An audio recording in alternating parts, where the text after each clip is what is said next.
வணக்கம் மக்களே. எல்லோருக்கும் வணக்கம். இந்த வீடியோவில் வந்து பார்த்தீங்கன்னா அர்ச்சனா மேம் அவர்கள் கொடைக்கானல் ட்ரிப்பை முடிச்சுட்டு வந்துட்டாங்க. நமக்கு வருகின்ற அப்டேட்டின் படி விஜய் டிவியில் பிக் பாஸ் கொண்டாட்டம் மட்டும் இல்லாமல் வேற சில நிகழ்ச்சிகளுக்கு தலைவி அவர்கள் கெஸ்டாக போக இருக்காங்க அப்படின்ற மாதிரி அப்டேட். அது தொடர்பாக சில பேச்சுக்களை இந்த வீடியோவில் நம்ம பார்க்கலாம், சரிங்களா?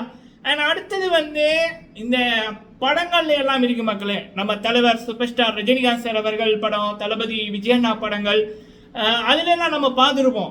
இந்த வில்லன் வந்து ஃபர்ஸ்ட் ஹீரோ கிட்ட அடி வாங்கிட்டு ஓடிடுவான். ஆனால் அவனால் அந்த அடி வாங்கின அந்த மொமெண்ட்டை மறக்க முடியாமல் இருக்கும். எப்படியாவது ஹீரோவை வீழ்த்தணும், ஹீரோவை தப்பாக காமிக்கணும் வில்ல வேலைகள் வந்து பண்ணி கொண்டிருப்பாங்க. அப்படித்தான் இந்த மாயா, பூர்ணிமா, நிக்ஷனு, ரவீனா, ஜோவிகா, முக்கியமாக இன்னொரு ஆள் விசித்ரா. இப்படியான நபர்கள் வந்து அந்த அந்த ஒரு வன்மம், அந்த உணர்ச்சிகளில் வந்து சுற்றி கொண்டிருக்காங்க. அப்படி விசித்ரா அவர்கள் வந்து பண்ண ஒரு விடயம், அதற்கு மக்கள் வந்து கொடுத்த பதிலடி அண்ட் அந்த புள்ளி கேங் சில சம்பந்தமாக சில விடயங்கள், அதையும் வந்து இந்த வீடியோவில் பார்க்கலாம். அண்ட் அடுத்தது வந்து பார்த்தீங்க அப்படின்னா சாண்டி மாஸ்டர் இல்லையா அப்படின்ற மாதிரி ஒரு கொஸ்டின் உண்டு. அதையும் வந்து என்ன விடயம் அப்படி என்பதையும் பார்க்கலாம், சரிங்களா? ஃபுல்லாக பாருங்கள், லைக் பண்ணுங்கள். ஃபர்ஸ்ட் டைம் வந்திருக்கீங்க அப்படின்னா மறக்காமல் சப்ஸ்கிரைப் பண்ணுங்கள். உங்களுடைய கருத்துக்களை தவறாமல் சொல்லுங்கள், சரிங்களா? ஓகே, ஃபர்ஸ்ட்டு தலைவி அர்ச்சனா மேம் அவர்கள், ஆக்ட்ரஸ் அர்ச்சனா மேம் அவர்கள் கொடைக்கானல் ட்ரிப்பை முடிச்சுட்டு வந்துட்டாங்க. கொடைக்கானல் அவங்க போவைக்குள்ளேயே அங்கே போகிற வழிகளில் ஒவ்வொரு மக்களை மீட் பண்ணி செல்ஃபி எடுத்து அவங்கக்கிட்ட பேசி அவங்க மக்கள் வந்து அவங்கள வாழ்த்தி அப்படிதான் அவங்களுடைய பயணங்கள் போகின்ற இடங்கள் எல்லாம் அர்ச்சனா அர்ச்சனா அப்படின்னு மக்கள் வந்து செல்ஃபி எடுத்ததும் அவங்கள வாழ்த்தினதும் அவங்கள வரவேற்றதும் அப்படின்னு நிறைய விடயங்கள் நடந்துச்சு. அப்படி செல்ஃபி எடுத்த பல சகோதரர்கள் நமக்கு இன்ஸ்டால மெசேஜ் அனுப்பியிருந்தாங்க. அங்கே பார்த்தவர்கள் பல நண்பர்கள், என்னுடைய நண்பர்கள் பல பேர்கிட்ட சொல்லியிருந்தாங்க, அவங்க என்கிட்ட சொல்லியிருந்தாங்க. அப்படி அர்ச்சனா மேம் அவர்களையே அந்த போகிற வழியெல்லாம் மக்கள் வரவேற்று தான் அங்கே கொடைக்கானலில் அவங்க இருந்தது. அதுக்கப்புறம் அங்கே கோயில்கள் அப்படி போவைக்குள்ள அங்கே இருந்த மக்களும் அவங்கள வரவேற்றது அப்படின்னு இந்த சீரும் சிறப்புமா வந்து அவங்களுடைய பயணம் சூப்பராக இருந்துச்சு. இன்று அந்த வீடியோக்களை அவங்க போட்டிருந்தாங்க, ஒரு தொகுப்பாக வந்து போட்டிருந்தாங்க. அவ்வளோ அழகாக இருந்துச்சு. பாருங்க, இன்ஸ்டால அவங்க போட்டிருக்காங்க, சரிங்களா? இன்ஸ்டாகிராமில். ஓகே, அப்படி இருக்கக்குள்ள அர்ச்சனா மேம் அவர்கள் வந்ததுக்கு அப்புறம் வந்து அவங்களுக்கு நிறைய ப்ரோக்ராம்ஸ், இப்போ கடந்த ஆல்ரெடி 2 இடங்கள் பிக் பாஸ் முடிஞ்சதுக்கு அப்புறம் ஃபர்ஸ்ட் டைம் ஒரு கடை திறப்பு விழாவாக இருக்கட்டும், ஷாப் ப்ரொமோஷனாக இருக்கட்டும் பண்ணது அப்படின்னா பிக் பாஸ் சீசன் 7ல் அது அர்ச்சனா மேம் அவர்கள் மட்டும்தான். அந்த அளவுக்கு அவங்களுக்கு மட்டும் வரவேற்பு வேற மாதிரி. அப்படி இருக்கக்குள்ள அப்படி பல சான்சஸ் அண்ட் அவங்களுடைய கால் ஷீட்டுக்காக வெயிட்டிங் அப்படின்னு ஒரு பக்கம். அப்படி இன்னொரு பக்கம் சினிமாவிலேருந்து கதைகள் நிறைய பேர் வந்து அவங்க கிட்ட கதை சொல்லியிருக்காங்க அப்படின்ற மாதிரி தகவல். இன்னொன்று அவங்க நடித்த படம், அருள்நிதி சார் அவர்களோட நடித்த படம், அதுவும் வந்து வெளிவர இருக்கு. இப்படி நம்ம நல்லது பண்ணால் நல்லது நடக்கும் அப்படின்னு பெரியவங்க சொன்னது போல அர்ச்சனா மேம் அவர்கள் பண்ண நல்லதுக்கு, அவங்களுடைய நல்ல எண்ணத்துக்கு, நல்ல குணத்துக்கு கடவுள் அவங்கள உச்சத்தில் வச்சிருக்காரு. சிறப்பாக இருக்கு. அண்ட் இன்னொன்று வந்து விஜய் டிவியை பொறுத்த வரைக்கும் பிக் பாஸுக்குள்ள போற நபர்கள் வந்து ஷோ முடிஞ்சதுக்கு அப்புறம் அவங்களுடைய நிகழ்ச்சிகள், வேற நிகழ்ச்சிகள்ல கெஸ்டா போகணும் அப்படி என்பது அது பேச்சுவார்த்தையிலும் இருக்கும், அக்ரிமெண்ட்லையும் இருக்கும். காலங்காலம் நடக்கிறது இதுதான். அதே நேரத்தில் வின்னரா வந்தா ஸ்பெஷல் அக்ரிமெண்ட் இருக்கு, சரிங்களா? சொல்ற ஒரு குறிப்பிட்ட காலம் முடிகிற வரைக்கும் மக்களை மீட் பண்ணக்கூடாது, அங்க போகக்கூடாது, இதை பற்றி பேசக்கூடாது, இதை பற்றி சொல்லக்கூடாது அப்படின்னு நிறைய இருக்கு. அப்படி இருக்கக்குள்ள அதுல ஒன் ஆஃப் த இது வந்து என்னன்னா கெஸ்டா வந்து போறது. நமக்கு கிடைக்கிற அப்டேட்டின் படி பிக் பாஸ் கொண்டாட்டத்தோட ஷூட்டிங் வந்து இந்த வீக்கெண்ட் இல்லைன்னா அடுத்த வீக்கெண்ட் வந்து நடக்கும் அப்படி என்பதான். மோஸ்ட்லி அடுத்த வீக்கெண்ட் இல்லை அப்படின்ற மாதிரி தான். அது தவிர்த்து இந்த ஊ சொல்றியா அப்புறம் அண்டா காக்கசம் அப்படியான ஷோக்கள் ஏதாவது ஒரு ஷோலையும் அர்ச்சனா மேம் அவர்களை ஒரு கெஸ்டா வந்து பார்க்கலாம் அப்படி என்பதான். இதெல்லாம் வந்து பார்த்தீங்கன்னா மார்ச் எண்டில் அல்லது ஏப்ரல் ஃபர்ஸ்ட் வீக்ல தான் டெலிகாஸ்ட் ஆகப்படும் அப்படின்ற மாதிரி தகவல்கள். சிறப்பு, சரிங்களா? இது வந்து தலைவி அவர்கள் நல்லவங்க பற்றிய அப்டேட். அடுத்தது இந்த புள்ளி கேங், சரிங்களா? எந்த சீசன்லையும் இப்படியான ஆட்களை பார்க்கக்கூடாதுன்றதான் மக்களோட இது. இந்த மாயா, பூர்ணிமா, நிக்ஷன், ரவீனா, ஜோவிகா, சரவண விக்ரம், அக்ஷயா, விஜய் வர்மா, அப்புறம் வந்து விசித்ரா அப்படியான நபர்கள். இதில் விசித்ரா வந்து நேற்று லைவுக்கு போயிருக்காங்க. அங்கேயும் அர்ச்சனா மேம் அவர்களுக்கு ஒரு பிளாக் மார்க்கெட் கிரியேட் பண்ணணுன்றதான் அவங்களுடைய நோக்கம். அதுதான் அவங்களையும் ஆளை விட்டு கேள்வி கேட்க வச்சிருக்காங்க போல இருக்கு.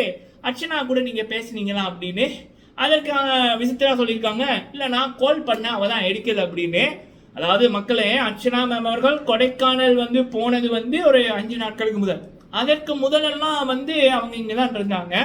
அப்பெல்லாம் இந்த விசித்ராமா எடுக்க மாட்டாங்களாம். ஆனால் அவங்க கொடைக்கானலில் பிஸியாக இருக்கிற டைம் தான் இவங்க எடுப்பாங்களாம். சரிங்களா? அது யாருக்கு தெரியும் உண்மையா பொய்யா அப்படின்னு. இன்னொரு முக்கியமான விடயம் என்ன அப்படின்னா, பொதுவாக விஐபிஎல்ன்றதுக்குள்ள ஒரு 2 நம்பர்ஸ் இருக்கு. இப்போ மேனேஜர் இருந்துச்சுன்னா மேனேஜரோட நம்பர் 1, இன்னொன்று வந்து அவங்களுக்கு வந்து வேர்த்துக்குன்னு ஒரு நம்பர் இருக்கும், பர்சனல் ஒரு நம்பர் இருக்கும். பர்சனல் நம்பர் வந்து அவங்களோட சொந்தக்காரங்க, குடும்பங்கள், வேண்ட நண்பர்களுக்கு மட்டும்தான் தெரியும். எனக்கே 2 நம்பர் இருக்கு. சரிங்களா?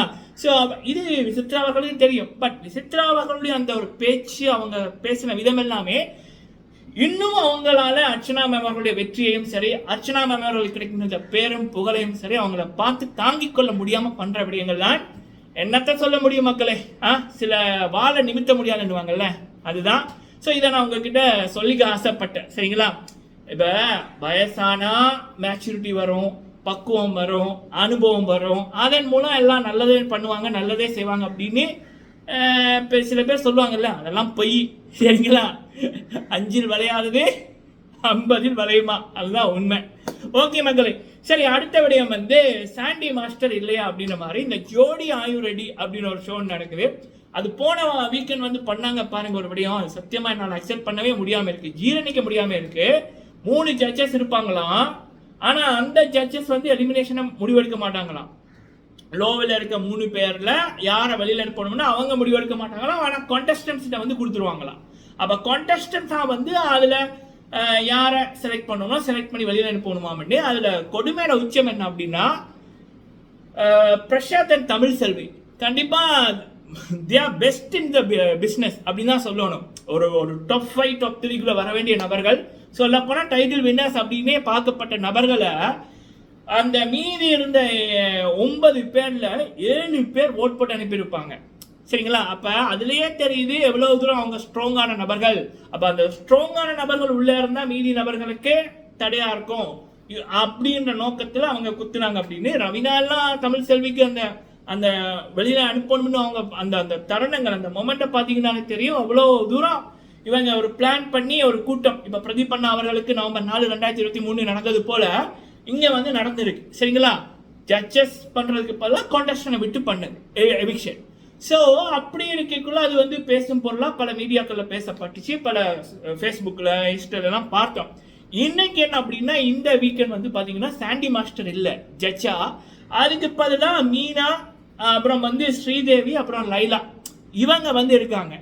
இப்போ உள்ளுக்குள்ள இருக்க போட்டியாளர்களை பார்த்தீங்கன்னா அவங்க வந்து இந்த டான்ஸுக்காக முக்கியமாக அவங்களோட வாழ்க்கையில் ஒரு பாட்டை வந்து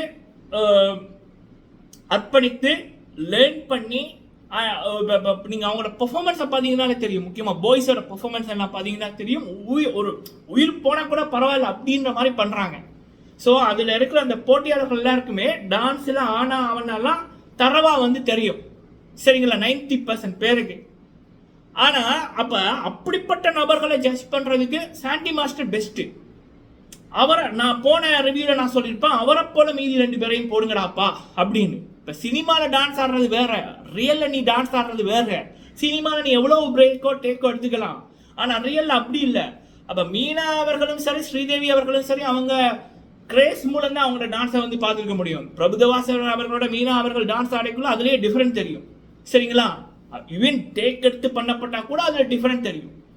ஸோ அப்படி இருக்கக்குள்ள நம்ம அப்போவே சொல்லியிருந்தோம், சாண்டி மாஸ்டரை போல 2 பேரை போட்டிங்கன்னா அது வந்து இந்த டான்ஸஸ் உயிரை கொடுத்து பண்ணுறாங்க. அப்போ ஒரு முடிவுகள் ஒருத்தருடைய இதுதான் பல பேரோட வாழ்க்கையை அனுப்பிச்சு வந்திருக்காங்க. அப்போ ஒருத்தருடைய வாழ்க்கையில ஒரு தீர்மானத்தை எடுக்கிற தகுதியை வந்து தகுதியான நபர்களுக்கு கொடுக்கணும்ன்றது என்னுடைய கருத்தாக இருந்துச்சு. சரிங்களா? இன்னைக்கு என்னடான்னு பார்த்தா, இப்போ அடுத்த இந்த வீக்கெண்டுக்கு வந்து பார்த்தீங்கன்னா சாண்டி மாஸ்டர் இல்லை, அதுக்கு பதிலாக லைலா அவர்கள், மீனா அவர்கள், ஸ்ரீதேவி அவர்கள் தான் 3 பேர் ஜட்ஜ் ஆகுன்னு. 3 பேரோட நடன பர்ஃபார்மன்ஸை நம்ம டிவியில் பார்த்தோம்னா, இந்த 3 பேரோட நடன பர்ஃபார்மன்ஸையும் இப்போ உள்ளுக்குள்ள இருக்க போட்டியாளர்களோட நடன பர்ஃபார்மன்ஸையும் பார்த்தீங்கன்னா சின்ன குழந்தை கூட சொல்லும், இந்த போட்டியாளர்களை ஜட்ஜ் பண்ணுறதுக்கு இவங்களா என்ன தெரியுமென்னு இவங்களை விட்டுருக்கீங்கன்னு தான் கேட்பாங்க. அதுதான் என்னுடைய கேள்வி. எப்போ தகுதி இல்லாத நபர்களுக்கு நீங்கள் ஒருத்தருடைய வாழ்க்கையோட தலையெழுத்து எழுதுங்க அப்படின்னு கொடுக்கக்குள்ள அது வந்து அநியாயமாக தான் முடியும். சரிங்களா? நவம்பர் 4, 2023 ஒன்று நடந்துச்சு. போன வீக் வந்து இந்த ஜோடி ஆயுரடியிலேயே தமிழ் செல்வி அவர்கள், பிரசாத் அவர்கள் வெளியேற்றம். பிரசாத் அவர்கள் வந்து பிரசாத் கொரியோகிராஃபர் அப்படின்னு யூடியூப்ல சர்ச் பண்ணி பாருங்க மக்களே. சும்மா பிரபுதேவா சார் அவர்களுக்கு, அப்புறம் தளபதி விஜயண்ணா அவர்களுக்கு இணையாக ஒரு நடனம் ஆடக்கூடிய ஒரு கலைஞர் அவர் வந்து ஃபர்ஸ்ட் விஷயம்னா தாங்க முடியாம இருக்கு மக்களே. சரிங்களா, என்னடா பண்றீங்க அப்படின்னு. உங்களுக்கு ரவீனாக்கு டைட்டில் கொடுக்கணும்னா இப்பயே கொடுத்து அனுப்பி விட்டுருங்க. எதுக்கு எல்லாரோட இதையும் வீணாக்கி கொண்டிருக்கீங்கன்னா என்னுடைய கேள்வி. சரிங்களா, இது வந்து இப்போ ஒரு பக்கத்து வீட்டுக்காரனோடையோ ஒரு ஃப்ரெண்டோடையோ இல்லை ஒரு கலைஞரோடையோ நான் பேசக்குள்ள என்னுடைய ஆதங்கத்தை எப்படி ஷேர் பண்ணுவேனோ அப்படி தான் நான் உங்ககிட்ட ஷேர் பண்ணியிருக்கேன். சரிங்களா, ஸோ உங்களுடைய கருத்துக்களை சொல்லுங்கள். நன்றி.